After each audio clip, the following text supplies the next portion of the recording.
Tu t'ennuies aux discussions du coin café? Peut-être que tu rêves d'échanges qui seraient plus authentiques. Cela te déprime de voir tant de talents qui ne s'expriment pas. Tu rêves d'un monde où chacun ose être lui-même et déployer son élan de vie.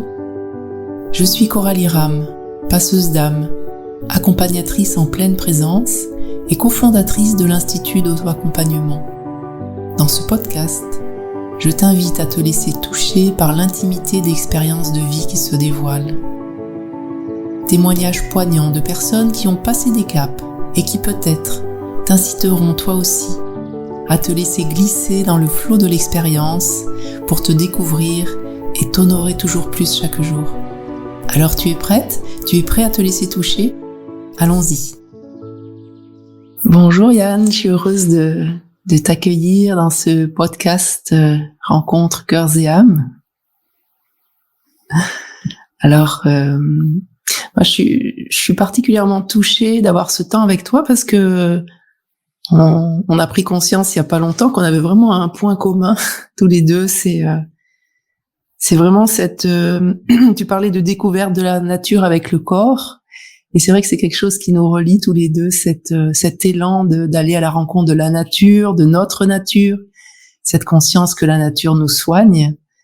Et donc, toi, tu es aujourd'hui en transition professionnelle.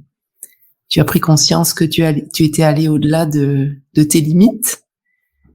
Et tu souhaites... Et tu es en train de développer actuellement des ateliers en lien avec la nature, en lien avec la connexion au corps. J'aime bien ce que tu m'as dit là tout à l'heure quand on échangeait en préparant cette rencontre. Tu m'as dit j'ai trop cultivé ma terre, j'ai mis même des engrais pour que ça fonctionne, j'ai surproduit. Oui. Et aujourd'hui tu as vraiment l'élan de la mettre en jachère pour laisser revenir la vie, laisser revenir les vers de terre, les micro-organismes, et les laisser se réinstaller pour voir ce qui peut émerger. Tout à fait, oui. Ouais, c'est tout à fait ce que je ressens par rapport à la nature, mais et au-delà du corps, pouvoir se déposer, se reposer et laisser venir ce qui est là, simplement, sans rien vouloir. Je crois que c'est quelque chose d'assez fondamental. Je sens que ce qui était surproduit par rapport à des attentes, des choses extérieures, ont fait que je n'ai pas suffisamment écouté ce qui venait résonner intérieurement, en disant là c'est peut-être pas juste, c'est peut-être autre chose, ou c'est peut-être trop, et que quand c'est trop, et le corps il le dit, et donc moi ça me l'a fait dire en ne voulant plus continuer là où j'étais et en laissant se reposer. Voilà, je suis dans une phase où il y a besoin de ça, il y a besoin d'écouter, il y a besoin de regarder, il y a besoin d'être avec ce qui est présent intérieurement, mais aussi être en lien avec tout ce qu'il y a autour, là où je suis. Et donc ce temps de jachère, il est à mon avis indispensable, et il est indispensable dans la vie de tous les jours, que ce soit prendre un temps le matin, on parlait de pratique de Qigong, ou d'aller écouter les petits oiseaux, c'est en fin de compte les temps de jachère, c'est tout le temps quoi. C'est se dire il y a des moments, c'est important de les prendre pour être avec soi et avec le monde qui nous entoure et dans lequel on est. Donc ça c'est vraiment important. Et puis concernant la nature, c'est carrément exceptionnel de pouvoir être en lien autrement. Mais en fin de compte, la nature, c'est une entrée qui, j'ai toujours baigné dans la nature. Quand j'étais enfant, je voulais être trappeur. Je passais des journées dans la forêt. J'avais ma petite besace. J'allais dans les arbres, j'écoutais tout ce qui était là, j'étais bien. Je me voyais être trappeur quand je serais plus grand. Et puis, la vie a fait que le quotidien, on est happé, il y a des demandes, il y a des injonctions. et je me suis un peu séparé de ça. Bon an mal an. Bon, après on n'en tient pas compte, hein. Et puis un jour, alors je faisais toujours la randonnée, j'ai fait un stage d'immersion 3 jours en pleine nature. Et là, j'ai fait waouh, mais qu'est-ce qui se passe? C'est un truc extraordinaire. Donc c'était on dort même dans la forêt, on est là pour se fondre avec les éléments pour pas la déranger. On fait partie intégrante de la forêt. Donc on fait attention au niveau, on construisait des toilettes sèches, et tous les jours on pratiquait du tai chi en lien pour reconnecter le corps déjà avec nous-mêmes, mais aussi avec tous les éléments qu'il y a autour. Et là, ça m'a ouvert des portes. Les 3 jours, j'ai là, mais oui, mais c'est tout à fait ça. Ça m'a replongé à mes histoires de trappeur quand j'étais enfant. Et j'ai ressenti des choses exceptionnelles dans le corps, et ça vibrait. Et en fin de compte, en vibrant, j'ai pris conscience que j'étais une antenne, et que cette antenne-là, elle captait tout ce qu'il y avait autour. Donc j'ai été émerveillé d'entendre le son des oiseaux qui venaient résonner dans le corps, et je me délectais de ça.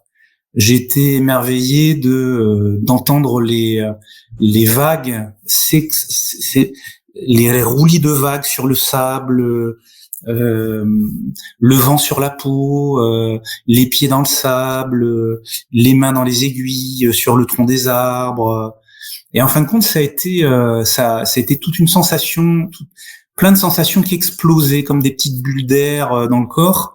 Et je sentais que ça revibrait, que ça revivait, et que je reprenais une nouvelle conscience et une nouvelle présence de soi, mais aussi de soi avec tout ce qui nous entourait. C'était pas quelque chose qui était séparé. Je me sentais pas séparé. Le quotidien avait fait que le travail, on est séparé, on est auto-centré sur ce qu'on fait, et je sentais que c'était pas juste, quoi. En fin de compte, j'étais pas joyeux, quoi. Enfin, il y avait de la joie, mais une vraie joie, tu vois, la vraie joie, la vraie présence, la vraie conscience, avec quelque chose d'authentique, de simple, de vrai. Bah oui, mais c'est ça. Voilà. Et ce stage de 3 jours, c'est chaque heure, je me disais, mais c'est ça que je veux vivre au quotidien. Je veux être en présence, je veux vibrer quand je vois le coucher de soleil, quand je vois les nuages, quand je contemple une vague.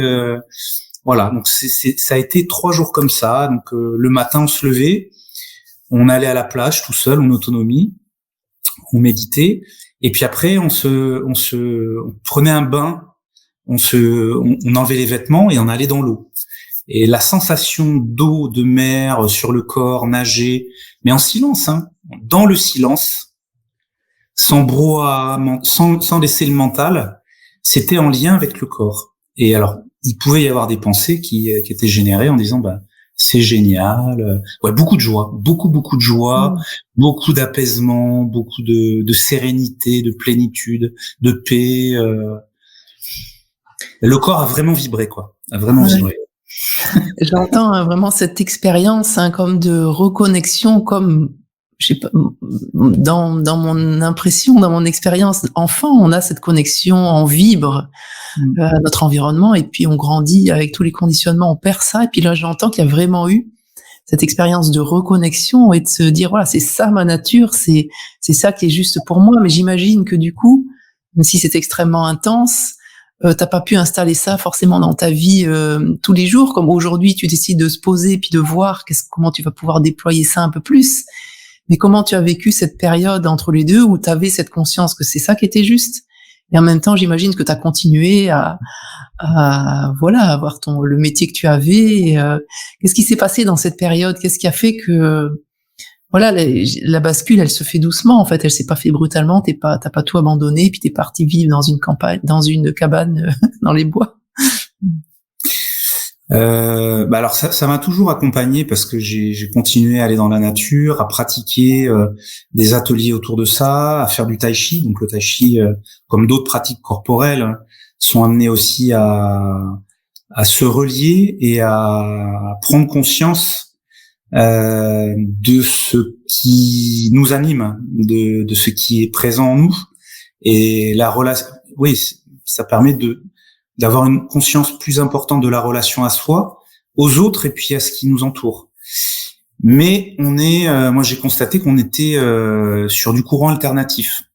C'est-à-dire que la présence et la conscience, elle est en discontinu. Il y a des moments où c'est très présent et même dans le travail, il y a la conscience qu'il peut y avoir de la joie, que il y a quelque chose qui est plus vaste que simplement la petite personne de Yann. Et puis il y a d'autres moments où on le prend, ça déconnecte. Il y avait quelque chose qui déconnectait, qui n'était plus en lien avec ça et qui fait qu'on est recentré sur quelque chose qui va pas, sur quelque chose qui est pas ok, sur quelque chose qui est en colère, sur quelque chose qui ressasse un certain nombre de choses, quoi. Voilà, donc ça, il y a eu ça, et puis bon bah le fait aussi d'avoir suivi là toutes ces années en praticien ou en focusing a aussi aidé à avoir un regard et à vivre différemment le quotidien, en lien avec ce qui avait déjà été initié au préalable. Donc ça c'est ouais, ça je le sens. Ouais, est-ce que tu as cheminé avec tous tes processus et en même temps avec le processus de focusing, et aujourd'hui aussi tu es formé à accompagner des personnes avec ce processus-là. Et du coup, qu'est-ce que ça t'a, par rapport à cette connexion à la nature, qu'est-ce que ça a amené comme amplitude ou comme subtilité, ou qu'est-ce que ça t'a apporté de plus par rapport à tout ce que tu avais déjà? Alors, ce que ça m'a apporté de plus, c'est de prendre conscience davantage que dans la présence que l'on est, que je suis, il y a beaucoup de choses qui sont là, mais qui n'étaient pas révélées jusqu'à présent. C'est-à-dire que l'écoute, en fin de compte, ça a permis d'affiner le subtil, c'est-à-dire un nouveau regard, une nouvelle écoute. Une nouvelle relation avec tout ce qui est vécu, et ce vécu-là, je te disais tout à l'heure, il y a quelque chose qui était dans le quotidien où on se dit bah je suis en colère, ça va pas, ça me convient pas, ou alors je suis joyeux, et de se dire bah en fin de compte c'est pas quelque chose qui prend toute la place dans le corps et dans les pensées, mais c'est quelque chose qui fait présent de mon quotidien. Mais à côté, il y a quelque chose qui est encore plus important et ça peut cohabiter. La colère ou quelque chose qui est pas juste peut cohabiter aussi avec une partie qui est joyeuse, qui est enthousiasme, qui a envie de faire plein de choses. Et puis en même temps, bah ça vient batailler avec quelque chose qui est bah là en ce moment j'ai pas envie, j'ai pas la pêche. Et ça permet de relativiser. En fin de compte, ça permet de se détacher, de prendre de la distance et de la hauteur, je dirais, et de se dire bah ok c'est là, ok, mais il n'y a pas que ça, il y a encore plus. Donc ça permet vraiment d'arriver en fin de compte à visualiser et à sentir dans le corps que il n'y a pas que ça, il n'y a pas que ça, et c'est quand même très très réjouissant, très encourageant. Il y a de la confiance qui vient de se dire bah oui mais en fin de compte ok, je peux croire que je ne peux écouter que ça, ou je peux écouter aussi autre chose qui en même temps peuvent coexister. Oui, quand tu parles de ça, je ressens beaucoup de douceur, comme d'une acceptation de notre nature humaine. On est toujours sur le sujet de la nature, comme tout ce chemin avec la conscience que la nature pousse à son rythme, avec voilà ce qu'elle a, et qu'en nous il y a aussi tout ce qui est là, et en même temps ce qui est enthousiasmant, ce qui est joyeux, ce qui est doux, et en même temps ce qui peut avoir des émotions plus désagréables, et ça fait partie de notre nature, et c'est doux de pouvoir laisser ça être et d'être conscient qu'on est tout ça en même temps.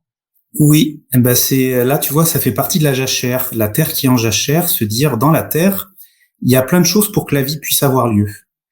Et puis il y a des moments, on peut soit regarder la terre qui est en jachère, elle ne produit pas ou elle ne génère pas des fruits, des légumes ou de la vie.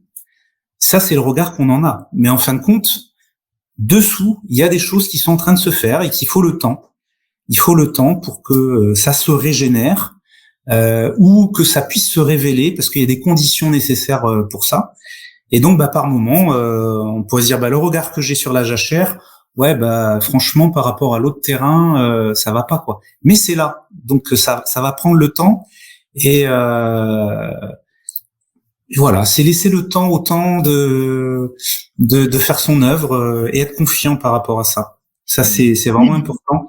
C'est ce que je perçois là en ce moment. Ce que je perçois par rapport au focusing, quelque chose qui est assez révélateur, c'est que même dans des choses qui peuvent de prime abord être désagréables ou vécues en disant ça me plaît pas, en fin de compte, chaque chose est un cadeau. C'est-à-dire que dans la tristesse ou dans la joie ou dans la tristesse d'un moment vécu, dans un petit moment de découragement, derrière ça, il y a une clé et il y a un cadeau qui nous est révélé. Et par contre, si en laissant jachère ça, il va pousser quelque chose. Il va se régénérer, ça va se transformer. Mais en laissant le temps et en ayant confiance que à l'intérieur de ça, souvent on disait en tai chi, on dit il y a des dragons et en fin de compte on veut pas aller les voir ces dragons là. Mais en fin de compte sous le dragon et dans le dragon il y a la clé. Il y a la clé de notre délivrance et il y a la clé de notre vraie unité, de notre authenticité. Et en fin de compte, c'est ces parts, ou dans d'autres endroits, on dirait des parts d'âme, je sais pas, dans d'autres cultures. Et là, c'est en fin de compte ça, c'est aller retrouver de manière, je dirais, bienveillante. Voilà, de manière bienveillante, ce qui nous est proposé. Derrière de la tristesse, il y a quelque chose qui nous est proposé. Ok, t'es triste, mais c'est quoi la proposition derrière la tristesse? Ok, t'es en colère, mais c'est quoi la proposition dans la colère? Donc ça, c'est une vraie découverte aussi à travers le focusing. Aller à la rencontre de ce que cela veut bien nous révéler, laisser pousser, en fin de compte. Qu'est-ce qui va pousser dans la colère? Qu'est-ce qui va pousser dans la tristesse? Faut aller humer les parfums, faut aller humer et regarder la beauté de ce que l'on croit comme n'étant pas beau, quoi. Ouais, j'entends vraiment dans ce ralentissement le respect du rythme de la terre, et aussi j'aime bien faire le lien avec ce dont on parle souvent en permaculture, c'est le fait de nourrir la terre et non pas d'essayer, comme tu disais au début, on a eu des vies où on mettait de l'engrais pour essayer que ça pousse, mais en nourrissant la terre et nourrir la terre, c'est justement juste s'autoriser à être là, prendre soin de soi, nourrir notre terre intérieure, faire du tai chi, célébrer ce qui fonctionne, profiter de petits moments en toute simplicité, et ça nourrit aussi cette terre, ça autorise ce ralentissement qui fait ce qui va émerger, et notre élan de vie, du coup, cet élan de vie qui fait pousser les arbres, on n'a pas besoin de tirer sur un arbre pour qu'il pousse, il va le faire de lui-même, mais à son rythme et à sa manière. Et ça permet ça aussi, ce ralentissement, que de se reconnecter à cet élan de vie qui est quelque chose de doux. Des fois, on parle d'élan de vie, on a l'impression que c'est un truc, c'est du feu d'artifice, etc. Mais en fait, non, quand on se reconnecte à ça, c'est quelque chose de très doux, de très subtil. Et des fois, c'est pas évident de le capter si on justement, on s'autorise pas ce temps. Oui. C'est à s'autoriser, et en fin de compte, la nature, elle est enseignante à ce niveau-là. C'est-à-dire qu'on le voit bien, il y a des saisons, il y a des cycles, et qu'en fin de compte, si on souhaite respirer la fleur ou voir la fleur en plein hiver, elle va arriver, mais c'est peut-être pas le moment. Faut laisser le temps à ce que le cycle et la transformation se fassent.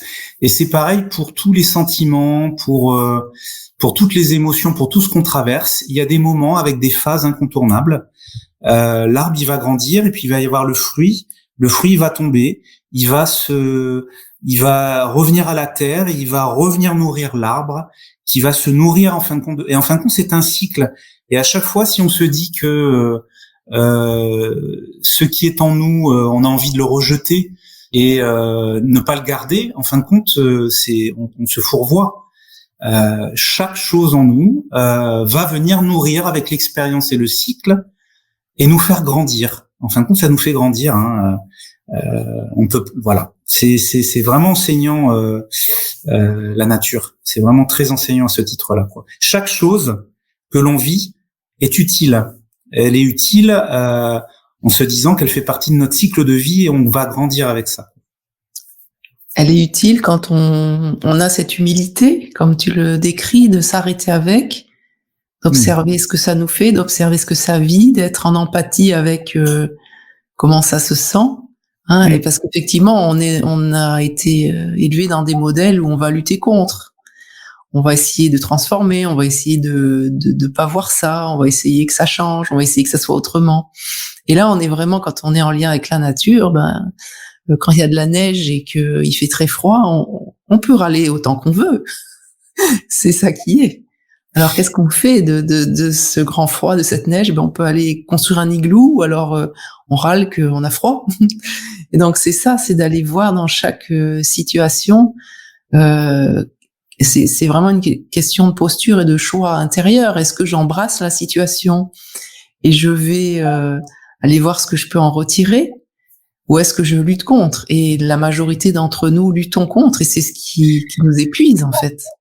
Eh ben, en fin de compte, moi, c'est ce que j'ai rencontré là récemment, c'est-à-dire j'ai lutté pendant des années à cultiver la terre pour qu'elle produise bien, parce que c'est le travail où j'étais qui le demandait, et j'ai lutté et il y a quelque chose que je n'ai pas écouté à l'intérieur, qui disait en fin de compte il y a des limites à pas dépasser, et ces limites-là, elles venaient frapper. Et puis je disais à chaque fois, il y avait quelque chose qui disait non, c'est bon, allez. Et je n'écoutais pas et je ne reconnaissais pas ce qui n'était pas en phase, qui était en désaccord, ou du moins c'était une toute petite voix qui me disait ouais bon, ce serait peut-être mieux autrement. Ah tiens, ça vient me tirer, ça vient me gratter la gorge, j'ai mal au ventre, j'ai la tête qui est complètement pleine. Donc ça générait plein de choses. Il y avait un nouveau cycle là, tu vois. Et puis le fait qu'à un moment donné la limite ait été trop longtemps dépassée et que la terre ne pouvait plus produire, ça s'est arrêté. Le corps a dit non, stop. Et en disant stop, depuis qu'il y a la jachère, que la terre est en jachère, il y a des choses qui sont reconnues, qui sont écoutées. Donc j'ai trouvé beaucoup de vulnérabilité. Il y avait toute une partie vulnérable qui se sentait très fragile, délicate, qui avait peur d'être qu'on lui fasse mal dans le monde du travail. Eh bien, cette partie-là, elle s'est révélée et elle est à explorer, écouter davantage. Mais je trouve que ça donne une nouvelle, ça me donne la possibilité d'être dans une nouvelle relation avec déjà le corps, avec moi-même, mais dans mes relations avec le reste du monde. Donc oui, il y a de la bienveillance, il y a de la c'est comme si en fin de compte, jusqu'à présent, l'unité dans laquelle je suis ou ce que je suis n'était pas authentique. Il n'y avait pas d'authenticité. Parce que justement, cette part-là n'était pas écoutée et je ne laissais pas, ou il y avait quelque chose qui ne laissait pas la place. On parlait tout à l'heure de vastitude, d'espace, habiter l'espace, habiter son corps. Là, ça ne laissait pas la possibilité que cette vulnérabilité soit présente. Et donc, si la vulnérabilité est pas présente, dans mon travail, dans ma relation aux autres, je suis amputé d'une partie de moi-même. Donc, en fin de compte, je suis en train de me dire, je vivais à moitié, ou je vivais à 3/4 de ce que je suis, du temps, du moment, de l'instant. Voilà. Donc, maintenant, c'est avec ce côté vulnérable, subtil, délicat. C'est intéressant. Et ce que je constate, c'est que en étant avec cette partie vulnérable, délicate, qui est une vraie richesse, je prends conscience de la puissance de transformation intérieure, mais aussi dans les événements, dans les rencontres, que cette part peut amener à introduire de nouveau. Il y a de la nouveauté. En fin de compte, je sens que il y avait plus de nouveauté parce que je reproduisais quelque chose et qu'il y avait la fin d'un cycle et que la vulnérabilité est là. C'est un fruit ou une fleur qui est venue. Et voilà, elle va se transformer, elle va venir renourrir l'arbre, qui va être enrichi de cette nouvelle fleur ou de ce nouveau fruit. Voilà. Ouais, Donc, on entend vraiment cette notion de vulnérabilité. Merci de déposer ça, parce qu'il y a vraiment comme en s'autorisant à se reconnaître vulnérable, en faisant connaissance avec ce qui en nous se sent tellement vulnérable, on sent qu'il y a là, il y a de la créativité, et il y a de la puissance aussi. Et du coup, qu'est-ce que ça te fait, enfin, je veux dire, aujourd'hui, de partager ça, qu'est-ce que ça te fait quand tu te mets en lien avec cette conscience que ta puissance vient de t'autoriser à aller dans cette vulnérabilité? Ben, ça me rend joyeux. Ça me rend joyeux et dans le corps, dans les sensations, les ressentis, je sens qu'il y a quelque chose qui est habité différemment. C'est comme si ça se posait, c'est comme si il y avait moins de tension intérieure, il y avait moins de lutte, moins de bataille, parce que justement ça laisse la place à ce qui est là, ce qui avait besoin de prendre sa place. Et donc je sens que je suis moins tendu. Je sens que c'est plus ouvert parce que c'est là et que ça avait besoin d'être là. Donc je sens qu'il y a un espace plus important intérieur et je sens que ça je sens qu'il y a une vraie puissance, une vraie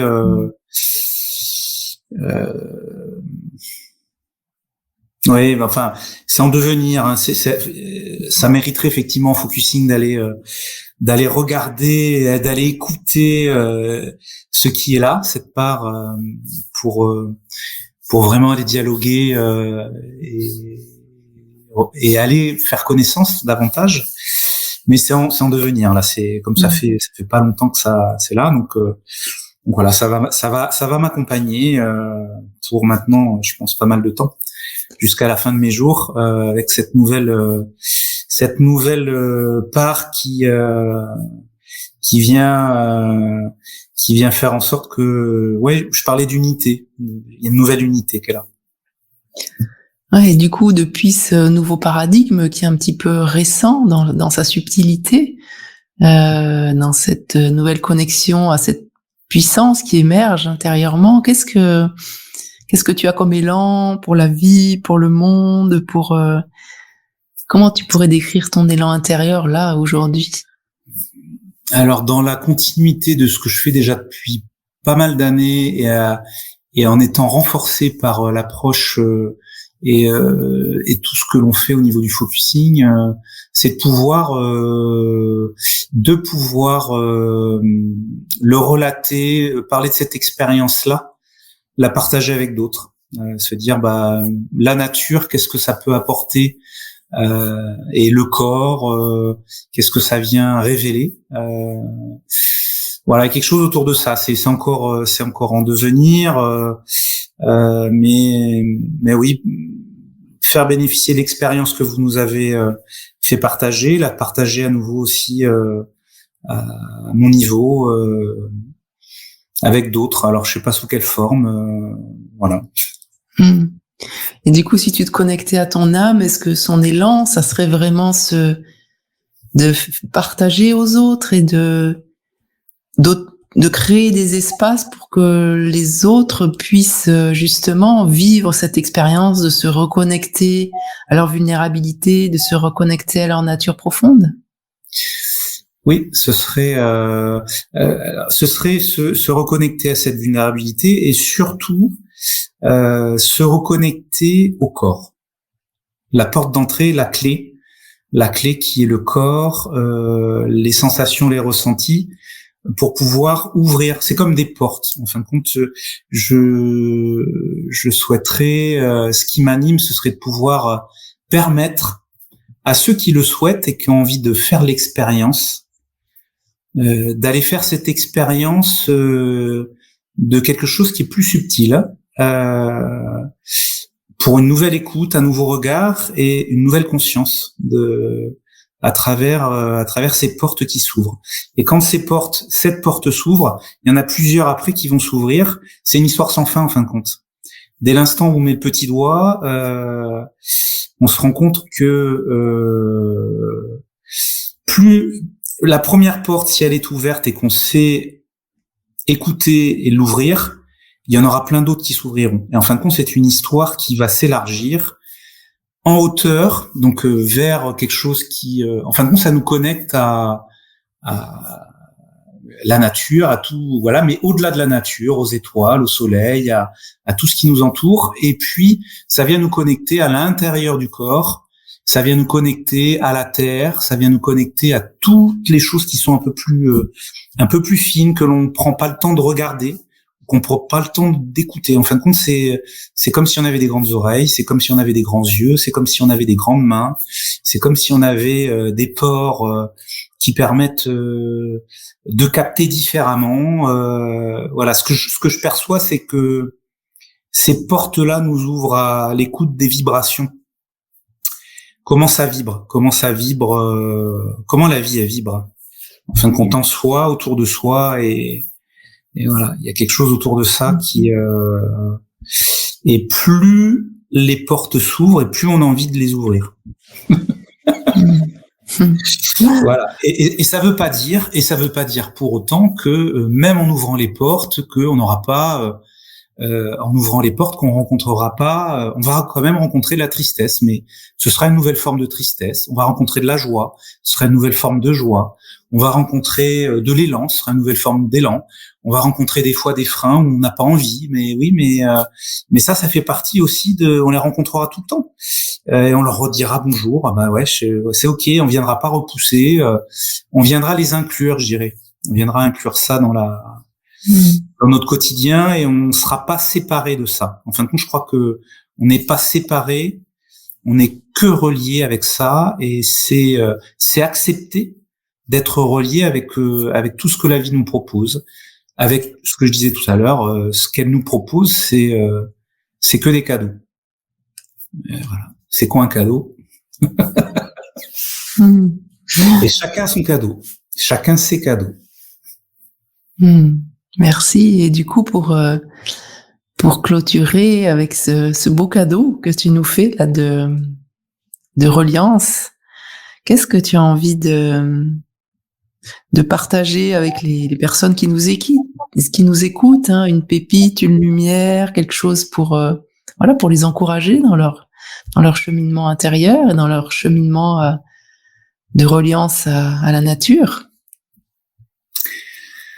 Là, je reviendrai à l'image de tout à l'heure, quand on ressent des choses qui sont peut-être pas justes ou qui peut-être des petits grains de sable, et ben prendre le temps, porter à la conscience le fait de se poser comme la jachère, mettre la terre en jachère, c'est important. Et en se posant, en écoutant, en regardant, il va se passer des choses. Peut-être pas comme ça, mais c'est laisser le temps, comme les cycles des saisons, laisser le temps et ça va arriver. Et moi, il y a une image qui me parle beaucoup parce que je l'ai vécu là il y a pas longtemps d'ailleurs. C'était de se dire il y a des choses qui viennent, qui sont là, je peux être triste, je peux être, enfin peu importe. C'est d'aller se poser dans la nature et en allant se poser dans la nature, aller écouter le son des oiseaux et uniquement se centrer sur le son des oiseaux. Et en fin de compte, on peut se rendre compte qu'en écoutant que les sons des oiseaux, tout l'espace de conscience et de présence ne va être habité que par les oiseaux. Et toutes les pensées parasites vont s'enlever et on va ouvrir une porte. En fin de compte, je parlais de la porte. Il va y avoir une porte. Le son des oiseaux, la vibration de son des oiseaux va nous reconnecter au corps. Comment ça va venir vibrer, nous réjouir. Ça va nous reconnecter à une nouvelle conscience. Ça va nous reconnecter à une nouvelle présence, à soi, mais à tout ce qui nous entoure. Et on sera simplement dans l'instant.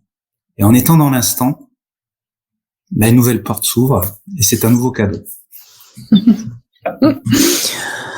Merci beaucoup pour toutes ces images et toutes ces sensations et tous ces sons. Merci beaucoup Yann pour ce moment partagé. Et puis, à très très bientôt.